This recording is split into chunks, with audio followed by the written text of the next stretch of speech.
All right, so welcome back for another deep dive. Yep.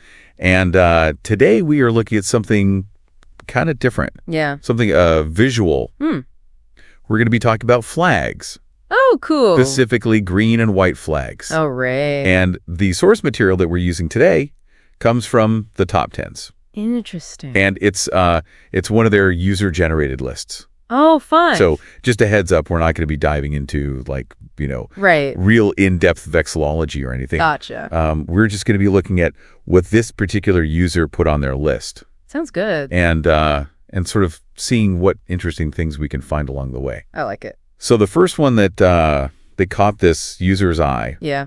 is the Esperanto flag. Okay. And they point out that it's very similar to the Tonga flag, just with the red swapped out for green. Huh. And their comment on that is that it makes it look quite good. Well, I mean, green's a nice color. I can see why they might like it. Yeah, and it's It represents nature. It represents growth, prosperity. and maybe that ties into the whole idea of Esperanto, right? That's a good point. As a language for A everybody. universal language. Yeah. Yeah, that connection makes a lot of sense. Yeah, so that's an interesting one. Absolutely. The next flag on the list comes from a place called Norfolk Island.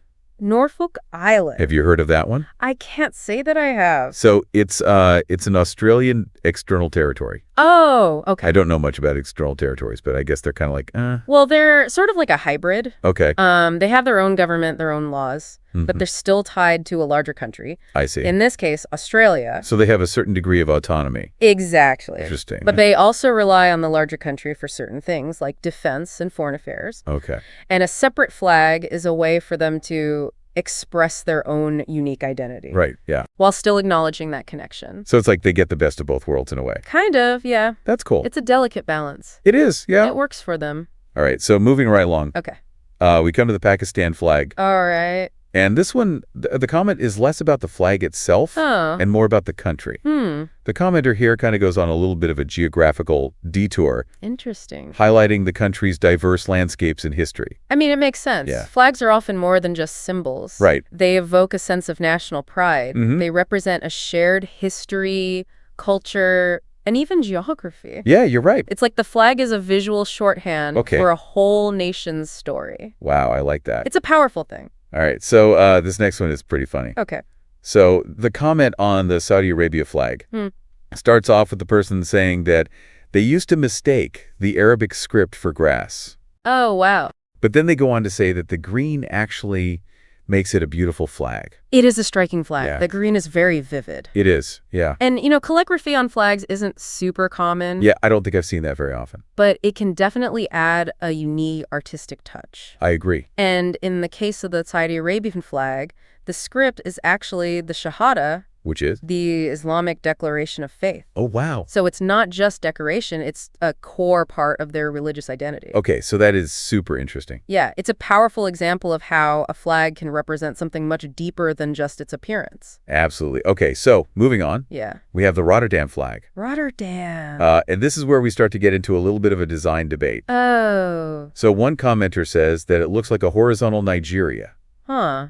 but with a different green. I can see that. Yeah, The layout is similar. right. And green is obviously a prominent feature in both. Yeah, and it makes me wonder, Yeah, do these kinds of unintentional similarities ever cause any problems? it definitely happens. Really? Yeah, design elements can migrate across cultures and time. Sometimes it's purely coincidental, Right. but other times there are deeper historical connections. Interesting. And it can lead to some pretty heated debates about originality and cultural appropriation. I can imagine. It's a complex issue, It is, yeah. but it's fascinating to think about how these visual symbols can spark such strong reactions. For sure. Okay, so up next we have the Nigerian flag. Okay.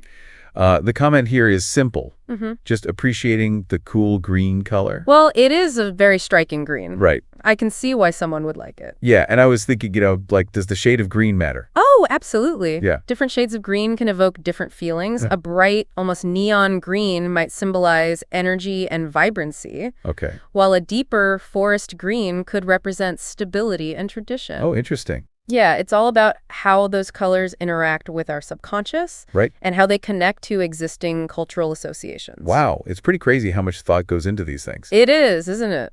All right, so now we're going to step back in time Oh, cool. to the pine tree flag, Pine tree flag. which is a historical flag from the American Revolution. I've heard of that one. Yeah, it's also known as the Appeal to Heaven flag. Mm-hmm. And it features a lone pine tree on a white background. Very simple, but very striking. Yeah, and it really makes you think about, Yeah. what historical flags can tell us about the past. Well, they're like windows into another time. Okay. They reflect the ideals, the struggles, even the artistic trends of their era. I see. The pine tree flag, for example, symbolizes the colonists' desire for independence. Right. Their connection to the land, it's a visual reminder of a pivotal moment in history. That's powerful. It is, yeah. All right, so the Siberia flag entry is a little confusing. How so? Well, one commenter asks, which one are you talking about? Oh, I see. It seems like Siberia's had several flags throughout history. That makes sense. Yeah, so it's not clear which one the user was referring to. Right. But then the next flag is the North Caucasian Emirate flag. Okay. And then it's funny because a commenter points out the unintended smiley effect. What do they mean? Well, the crescent moon on the flag kind of looks like a smile. Oh, I see it now. Yeah, it's just a funny little observation. It is, yeah. But it reminds us that even flags designed with serious intent can have these unintentional elements that can be interpreted in different ways. Absolutely. It's all about perspective. Exactly. All right, and last but not least, we have the Saxony flag. Okay. And the comment here is pretty straightforward. What is it? They say Poland but green instead of red. Interesting. Yeah, so just a simple color swap.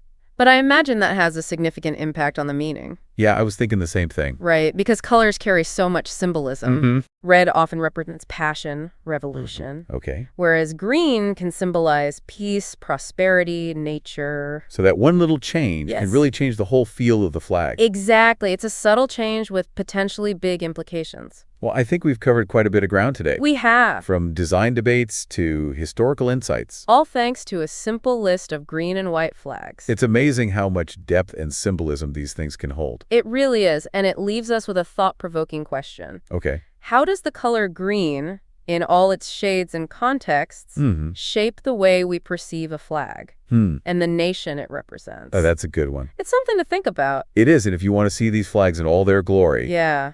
you can check out the full list on the top 10s. Cool. Until next time, keep exploring. Sounds good. All right, see ya. See ya.